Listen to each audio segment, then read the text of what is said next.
I'm Terry David Mulligan. This is the Mulligan Stew podcast. And Paul Janeway has joined me, St. Paul and the Broken Bones, on the line. Where are you? Where have we found you? In Birmingham, Alabama. That's Is that home. is that a Baron's hat? That absolutely is. Very nice. You and I have been crossing paths most of my life, and certainly half of yours. But I'm in the process of moving, and I have a chance to listen in my car to music as I'm driving, which is a good thing to do. And I came across, well, this album in particular, the Oxford American Southern, and it's all Alabamans making music. The one on the bottom was Sister Gertrude Morgan, Fred Lane, Dinah Wash. I mean, it's fantastic. Oh, yeah. How old were you when the music that was around you finally caught your attention? Do you remember? I was probably in my late teens. You know what I mean? It's not something you really, unless you, I guess, were educated about it. It just was kind of something that was around, right? You know, like you would see, especially here in Birmingham, you would see things of Sun Ra and then you'd have like Muscle Shoals and all of that. It would just kind of be around. And I don't think I really became aware of it until I was later as a teenager. Yeah. Do you remember the experience of seeing your first live band and what came over you? Well, it was a gospel group, if that counts. Yeah, absolutely. Absolutely. It was a gospel group. I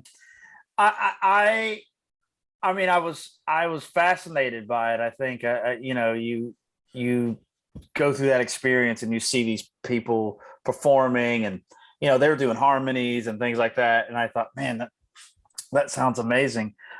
Some folks on my mom's side of the family would travel the Southeast or Alabama as a kind of a singing gospel group. So I don't know. I was definitely fascinated by it, but that's my first and that was when I was young. That was my first kind of memory of seeing something like that.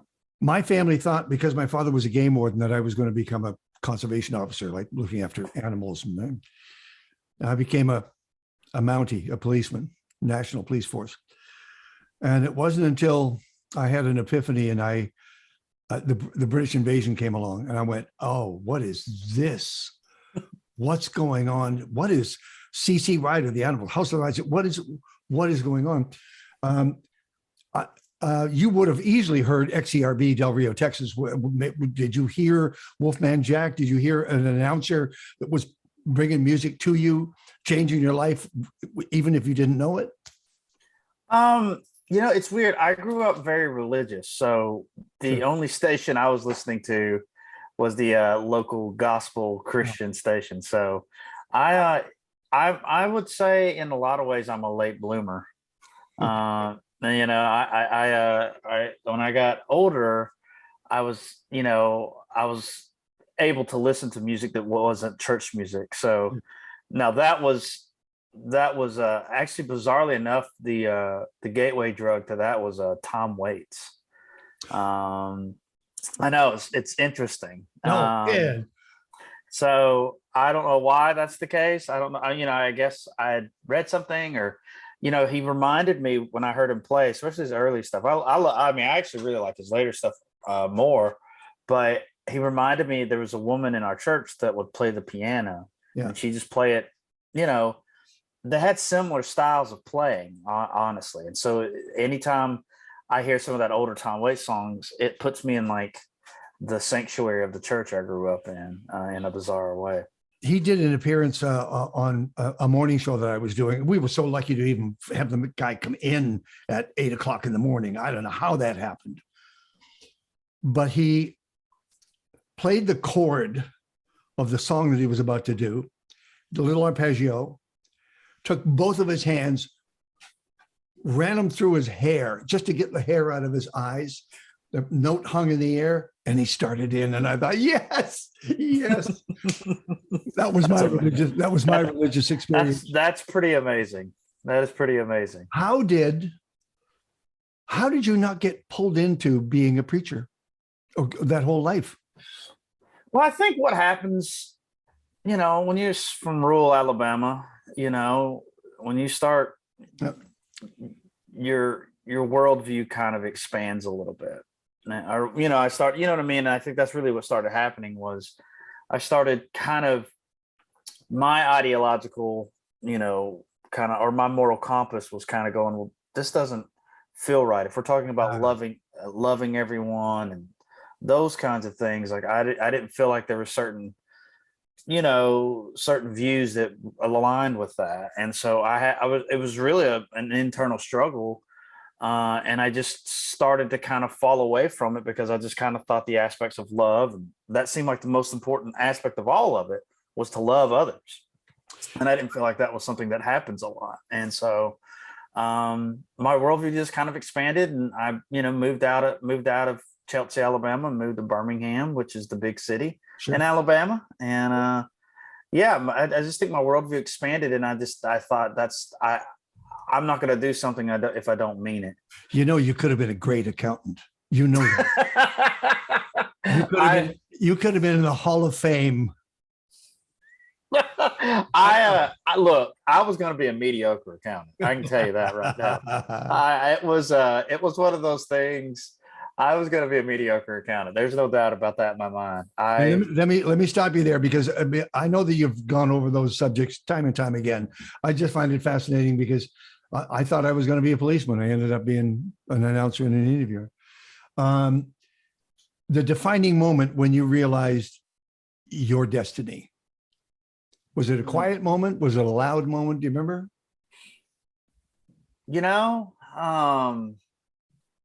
It really was a realization. It wasn't like a dream come true. It was a realization. It was like, this is what I'm supposed to do.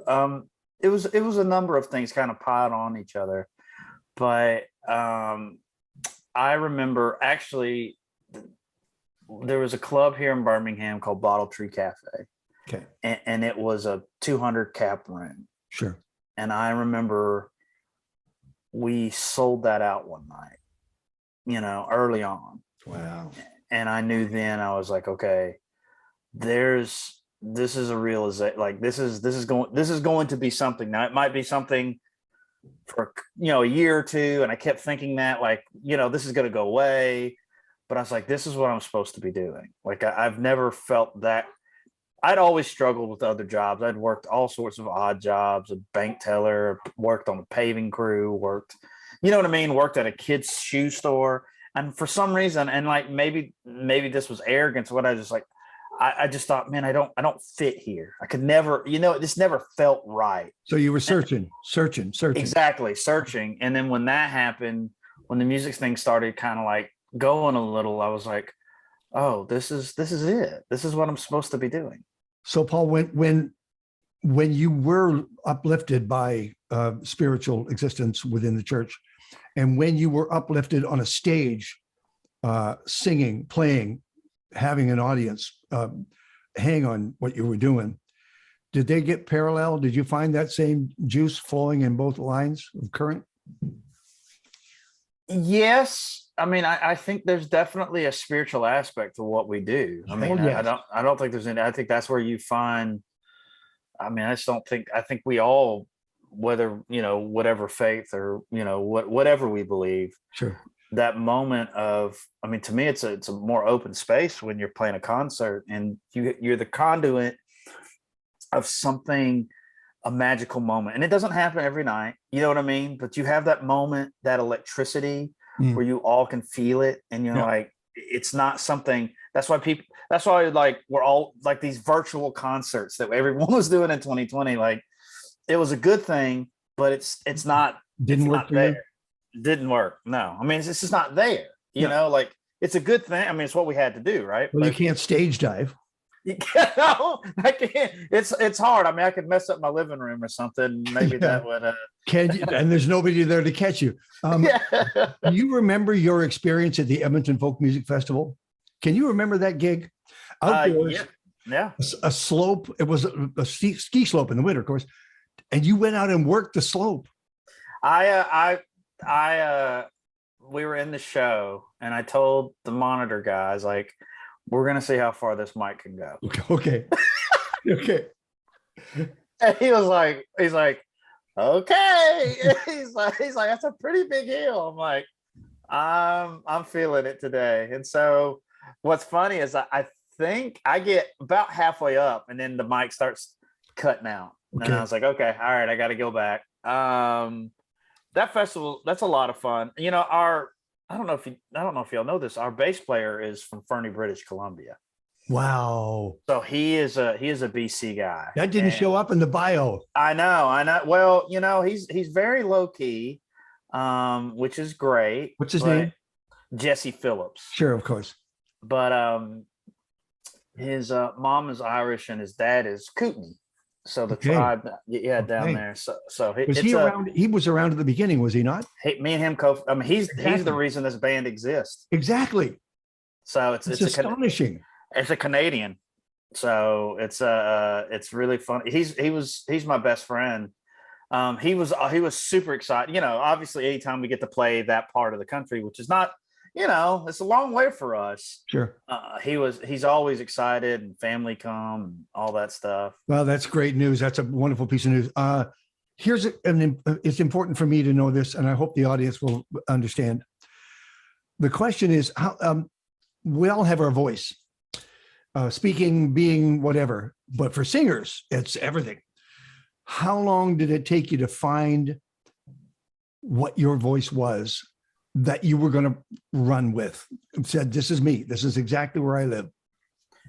I don't think I've always kind of sounded the way I've sounded.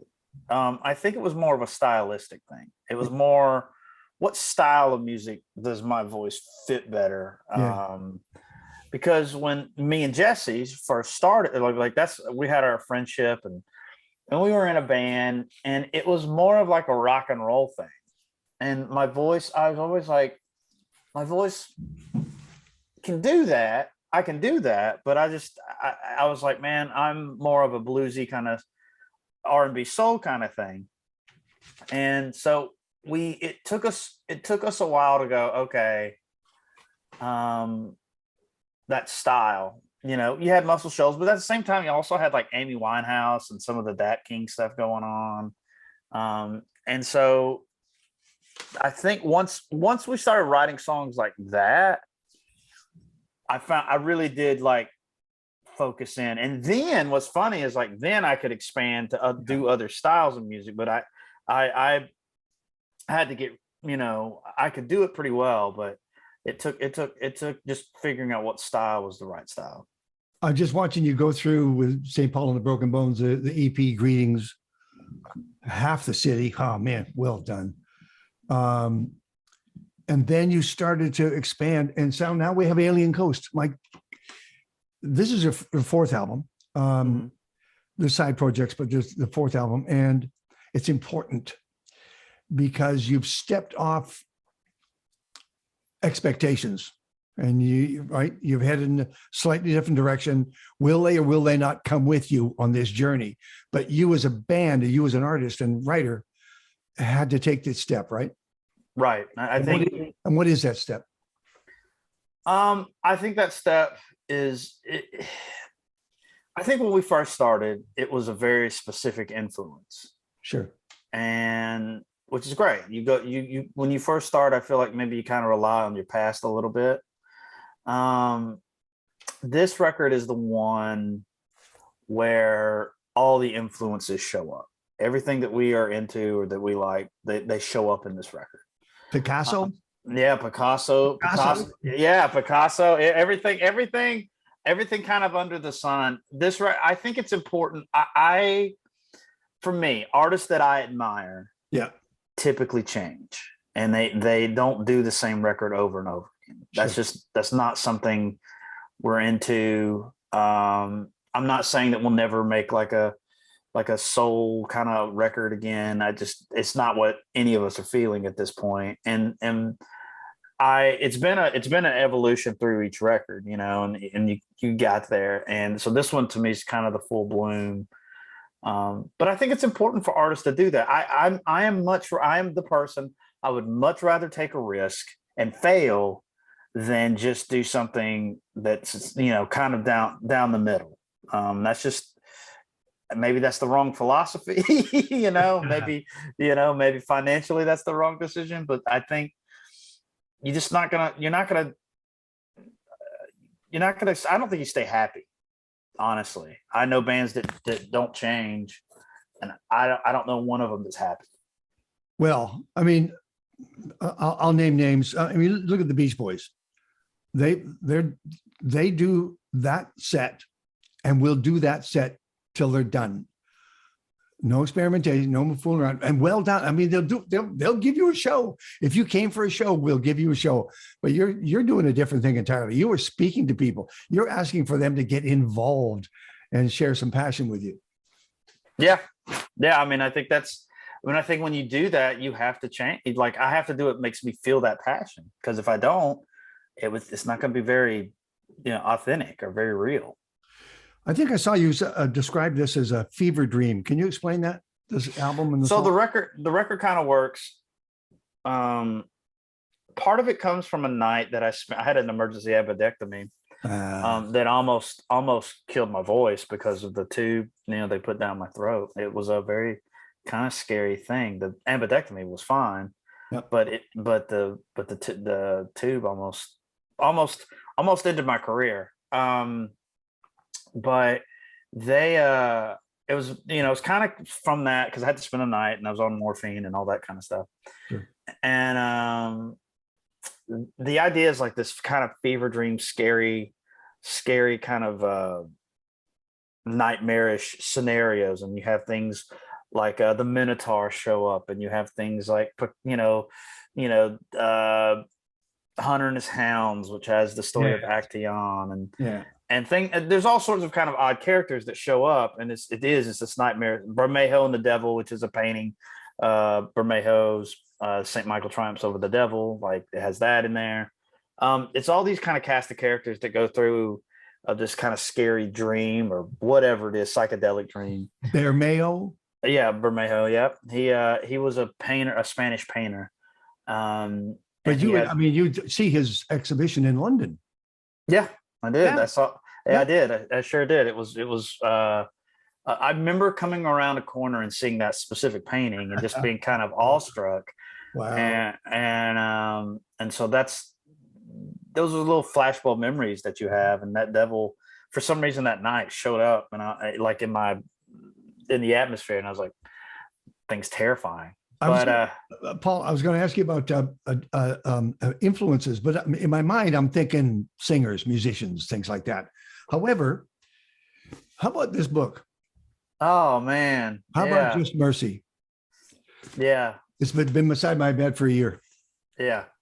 That book really had a heavy impact on the second record. Yeah. We actually, I think what happened was, I started making money, and the first time in my life I started making money, and I started thinking, okay, well, what's the situation? Like, what do I do? Right. And it made me feel bad. It made me feel guilty, because I was like, I don't know if this is supposed to happen. But in that time, I read that book, Just Mercy, which, the Equal Justice Initiative, Brian Stevenson, is based here in Montgomery, Alabama. Sure. And so and the book is obviously transformational. It's one of those books that you just, it gives you hope. Yeah. It gives you hope. It is a beautiful, and it's a beautiful read. But I remember being in bed with my wife, and I was reading the book, and just sobbing. And I was like, okay, if I'm going to write music, or I'm going to write stuff, it's got to be more than just, she left me, I left her, we're happy. There just has to be more behind it. I think with Half the City, which, was a fairly successful record, I didn't take that time. You know what I mean? It was done in like 3 days. So you didn't have that time. And that book had an impact on me in a lot of ways. Like I'd never been in that situation where I was like, oh, I got to think about, and I am not one of those people. I believe that if you talk about stuff all the time, like to me, that you end up in an echo chamber. Yes. But I do believe that, like, when it comes to issues of race and fairness, I think those are different things. It's not that's not a political stance. That's just the right and wrong stance. And that book did have a tremendous impact. What's amazing is we did an event for them in Montgomery, and I got to meet Brian Stevenson, and that was that was probably one of the most impressive people I've ever met, honestly. And just you kind of carry that with you too. I mean, it's not like you meet someone like that and then just move on. You carry that person with you. You really do. Yeah, you do. And I think he's just had a tremendous impact. And that's the important people in this world. Those are the people doing real work. I think people might want to know for St. Paul and the Broken Bones, Alien Coast, the fourth album, is about your home. It's about the Gulf of Mexico, right? Well, so the title comes from, I was reading a book about the history of the Gulf of Mexico, and when the Spanish were coming into the area, it borders Alabama, Mississippi, Florida, Louisiana, and Texas, and they were like, it was very foreign, but something about the coast really was either, it was really kind of mystified them. And so they called it the Alien Coast. And I put that, I have little notes on my phone or a notepad, and I'll write it down. Like, I love that. I just love that phrase. There's something about it that hits me. And then a couple of years later, we have this, and I was like, this is it. This is perfect, because it fits everything. It's about home. It's foreign. You know what I mean? It's a different record for us. So for the title track, it may have been people around me, but did I hear bells, or was I just crazy? No, you heard bells. Oh, good. Mission bells, right? Yep. I mean, I had that tone. Yeah, they sure do. Like, that was our guitar player, Broen. He had this. That's from the demo. He sent that in, and that's when I was like, it was just kind of like, oh, this is cool. Hey, Paul, I saw a credit for Randall Turner, who's a hip hop artist locally. What did he bring to the mix? Oh man, Randall works like a madman. Like, I'm talking, like, he's also like a tennis instructor, and like has a job with like the state of Alabama. Like, he's that guy. I was like, but he would come in after work and come in, and like, we were like, we needed some like gritty, like, drum sounds, and we really wanted that MPC, like, and he was a master at it, or is a master at it. And so he would come in, and we would just experiment. And like I would say most of the songs have a little bit of Randall in them, just from the experimentation. He's a good dude, man. He really is. I'm really glad we got to work with him, and he was open to the process. Take us through the first. I want to play a couple of these tunes. Can you take us through the first couple of singles? The first couple singles. Yeah. The Last Dance was the first single that we had released. Right. That one is it's kind of a the world is ending, so let's just let's just dance through it. It's kind of got like that disco, I would say, some LCD Sound System, Daft Punk kind of stuff to it. It's a really fun song. It's interesting. That was a demo that Jesse had, and I had to be like, hey, I really think we need to do this. Like, this one's something. And everyone kind of kept keeping it on the back burner. And I was like, no, we need to, there is something to this. We need to work this out. So eventually we did, and it ended up being the first single. So I was like, I'm right. I told you. And then we had Love Letter from a Red Roof Inn, exactly, which is the last song on the record. Yeah.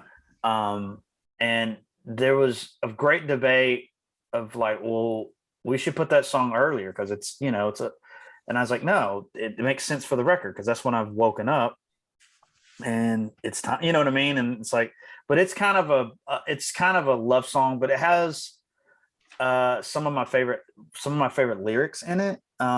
It's like, like I'm saying I'm not the poet that you think I was, but I'll be your cliche. And then I say a very cliche thing in the chorus, which I'll be a fool for you, which if you've listened to any sort of soul song or something, there is always that in it. Always That's it. And I was like, man, I really like that line. You know what I mean? Like it was one of my, you have those moments sometimes as a lyricist where you go, that's not bad. I like that.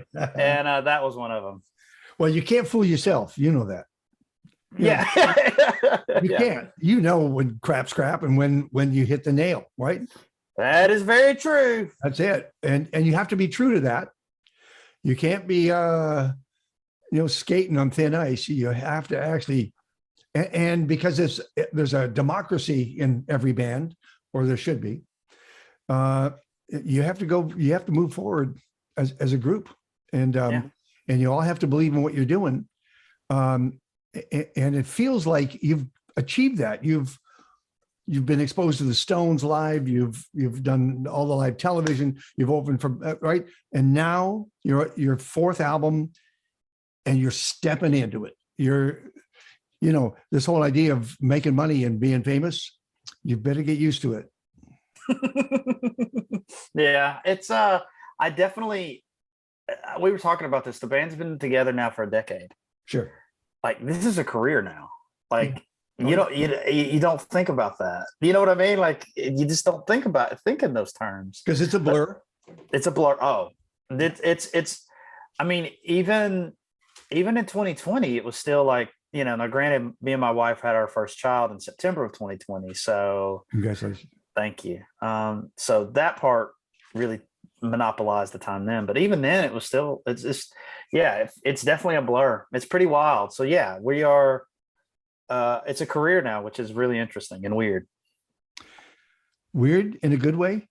I think so. Okay. I mean, my dad was not the most positive person in my life. Wow. And he always told me, if you don't expect anything, you won't be disappointed. And which is true. It's not a great way to live your life, but there's also kind of implemented that like the other shoe is going to drop. Like if your good things are happening, bad things will come. And that is just not, I mean, we've had some tough times as a band, just in personnel and things like that, but the success has been, we've had steady, it's steady and good. And I just still to this day, I have to catch myself to be like, well, something bad's on the horizon, something bad's coming. And I'm like, you gotta get over that, Paul. And right in front of you is the example of Alabama Shakes. There's a band that they worked their asses off. They worked so hard to get to that point where they had fame and an audience. And then they all just spun out. Well, there were things to do, right? Things to get done, obviously. Yeah, no, I mean, I think, that does happen. I mean, for us, like that's one of the, like this, I can say with a lot of certainty that this band, we are in the, and I'm just saying on a personal level, on a musical level, this band is in an amazing place. I mean, like it is at this point, I could stay here all day. I do want to challenge myself a little bit and step out, you know what I mean? And maybe do some other things. But the band itself, it's a great thing. We got a great little collective right now that are doing a lot of fun things. Do you see yourself doing any acting? No. Why do I? I've been acting all my life. I just see it in you. I know that there's a role for you there somewhere. Well, I mean, I'm open to any, at this point in my life, like I'm open to any. I think we are so fortunate in that, like I said, the band's very established. Obviously it could go away tomorrow, of course. Yeah. But as far as where the band's at, what we're doing, I'm kind of like, we've been doing this a decade now, which is pretty wild to think. It's like, okay, I want to challenge myself. That would be a challenge, I like that idea of challenging myself, because the band, we challenge ourselves, but we're so comfortable with each other now that there's not a lot of ego. So I could say something that 3 years ago would have hurt somebody's feelings, or someone could say something to me that would have hurt my feelings. And now it's like, no, our objective is to get the song to be where it needs to be. And that's it. It's not personal. Do you get a sense of who the audience is? Has it changed? I mean, it evolves, obviously, and it evolves. I will say this. It also depends on the part of the United States we're in. You know, it changes. Like if you go to Canada, go to Europe or Australia or Japan, like there are, I think because what we do, it kind of hits in all sorts of spots. You don't know exactly who you're catching. But I will say the transition from like Half the City to our third record, Young Sick Camellia, like we had a song on our third record called Apollo. Yeah. And that song, there was a lot of young folks that for some reason kind of latched onto that song. So it was very interesting for us, which I'm, happy about. You Half the City, you got, I don't want to say older, but you know what I mean? Like, and now really, if you look at like our analytics and our numbers, the real sweet spot is like that 25 to 49. Like that's our real sweet spot. Male, female? Honestly, it's split right down the middle, which is great. Oh man. Yeah. Yeah. And speaking of Canada, I see some, well, first of all, you're planning a tour. Who knows if you can do it? That's the crapshoot, right? Yeah. I mean, what do you think? I mean, Canada, I'm not as familiar. I've stopped thinking about it because it's driving me nuts.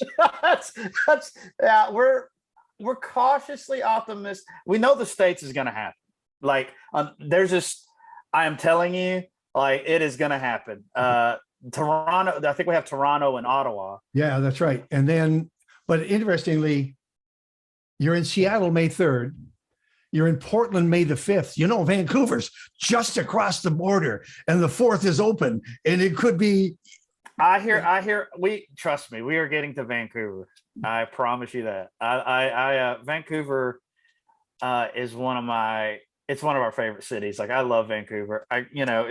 Jesse, obviously growing up in Fernie, like sure. Vancouver was, that was part, he went there. We did one, I'll tell you something, one of the most beautiful places in Victoria. Yeah. Over there. Oh man, that place is. I'm on that island. I'm just really. Victoria. Yeah, right now. Oh man, that was it wasn't the best time for the band, but on a personal level. But the shows, that's it. That's a great. I love that place. I mean, Canada in general. I mean, now granted, I like it in the summer. I don't know if I'm a winter Canadian. I'll tell you that, but I do. Everybody's so kind. I mean, I don't know. And plus, like I said, my best friend, the best man at my wedding, he is a Canadian. So, yeah, we're getting to Vancouver. I can't obviously announce anything yet because we have to wait, but we are getting to Vancouver. Right. Do you give thought to when you release a new album? Do you give thought to will they like it? Will they not? Will they follow us down this road? Or do you just do what you do and let the chips fall where they may? I think if you get too preoccupied of what the audience will want, you're probably going to guess wrong. Yep. You might not. You might have your finger on the pulse of that. But what I've come to realize, happiness in touring, happiness in this comes from there's the first thing you need to make sure is that do you like it? Is it something you enjoy? Because I can just say, yes, could we go out and do something that we think will have great success and the audience will love or whatever? Yeah, we can. But if we don't like it, we got a tour on it, and we're a touring entity. And we're gonna play 150 shows a year. Yeah. And I could not imagine playing stuff I don't want to play, like that I don't enjoy. Like that, and that's gonna come across. What happens to you in those 10 steps from the side of the stage to the center mic? What happens in those 10 to 12 steps to you? Or have you already changed well before you ever hit the spotlight? I mean, to me, I don't have, like, the only thing this band does is right before we go on stage, we say Oasis Pizza, which is the first place that there's a story behind it, but that's part of the That's part of our routine. But I'm not one of those people that like I have to get in the zone. You know, it is basically when you take those steps from curtain to mic, that's transformation time. Like that is no longer Paul. Are you aware of the transformation, or are you somewhere else? I think at this point, it just kind of happens. You know, I've done it so much that like I mean, I never forget. There's only been a couple of shows where I was sitting side stage waiting to, you know, the band's playing and I'm good about and I was just like, man, I don't know. You know, I'm like, and I remember one specifically. I don't want to say the town, but it wasn't a big town. And I remember being like, I don't know. And then the moment you make that walk to the mic, it's like, okay, there's Paul, and then there's St. Paul, and that's where that transformation to me kind of happens. Does St. Paul do interviews? Well, I would imagine there's a I mean, it's really me just amplified to like 11, right? You know, it's my kind of therapy on stage. It's weird. I think that there's always pieces of that in I mean, I think I try to be as conversational in interviews as I can, but there is an aspect of it. It's like, it is a performance in a way, you know, like I don't want to come off as unlikable, you know. I guess I could. Yeah, you've been really dodging my questions. So. No, I try to be very honest. So I don't know. I don't know if they're 1 and 2, you know, like, I don't know. That's a good question. That's a really good question. I don't know. I mean, I'm sure there's aspects of it for sure. Take me backstage for a second. What is the ritual you go through? So before we get on stage, we all say Oasis Pizza, and Oasis Pizza. It's a pizza. Okay. It was a pizza joint in Harrogate, Tennessee. Okay. And it's just a reminder of like, don't forget where you came from. Don't forget that you brought it that night. So you need to bring it tonight. And that's what Pizza. Oasis Pizza. So it was this pizza joint that was a convenience store. And I just was like, I'm gonna do whatever I can to get these people. There's like families eating pizza, and I'm on the table screaming at them while they're eating their pizza, and just giving them trying to give them the show of their life. You know, my version of Oasis Pizza is the Worm Ranch in Walla Walla, Washington. It's a fishing store, but you can get really good cold wine there, and it's called the Worm Ranch because they sell worms. That to me is my that's my. I love the Worm Ranch. That is I guess is a great name. I mean, you're drinking $50 wines in styrofoam. It's like, you have to know what you want to do here. Are you a wine collector? Do you drink wine? I don't drink. I've never drank alcohol ever in my life. Get out. No kidding. Never have. Spliff? Spliffs? Nothing, man. No, nothing. Nothing. My wife. Now my wife, you know, she likes her wine and some you know, liquors and stuff. But it's weird. Like, I grew up religious, right? And so when I was young, it was kind of a moral thing. Now it's just like, well, I haven't. So cool. I mean, the guys loved it because I got to be the designated driver. We were in the van. They were like, we can rip and roar. Bring him along. Yes. Keep him in the band. Exactly. This tour coming up, I hope you get it done. I just hope you get it done because you can let those juices fly. I wrote down a question here, and I've been debating whether to ask it. Your relationship with faith now, how is it? It's not as bad as it was, you know, probably a decade ago. Okay. You know, I think for me, my wife is Episcopalian. Sure. And, you know, I grew up in like a very charismatic, you know, people speaking in tongues, the church went through a lot of transformations, but that was probably the most impactful. And the Episcopalian thing, it aligns a little bit more with my beliefs. And I got to be honest, I find a little peace in it. And so I don't, I should go more than I do, but but I don't have the same venom Okay. that I think I did when I was, in my early 20s. Did you take a look at the Rock Hall of Fame nominees that just came out? I haven't. Who all got nominated? I don't have the list in front of me. I'm sorry, but they did a quick voting, and Pat Benatar was at the top. And but I just keep thinking, can you see yourself there? I don't know. I mean, it's weird. I did a panel one time with, I guess, the guy that runs the Rock and Roll Museum. Yeah. And he always said, like, eventually everybody's going to be in there. Yeah, if you think about it, like Yeah. eventually everybody. So like these people are like, oh, I can't believe blah blah blah is not in there, and he's like, well, eventually everybody's going to be in there. So I don't know. I mean, I don't know. I don't know if we're. I don't know. I don't know if we've had that. I don't know. I can tell you, I don't think about that one. I can. You know who was at the bottom of that list? I think there were 16 names. Rage Against the Machine at the bottom of a list. Come on. Yeah, Come no. on. Yeah, Rage. What a band. Yeah, that's an amazing band. I don't know. That is actually a bucket. I've never seen them live, and I really want to see them live. Stunning. Yeah. I mean, I really want to see them When an live. audience moves as one, it's a powerful statement. Yeah, I've that is a bucket list that I have not seen. I've gotten to see a lot of folks, but that is one I have not gotten to see. Okay. I'll put the tour dates on the website, and we'll sort of pencil in May 4th in Vancouver. If we can both get to May, that's our job. Hey, I am optimistic about the States. Canada, I don't know. I'm pulling for it because I do like Toronto and Ottawa both.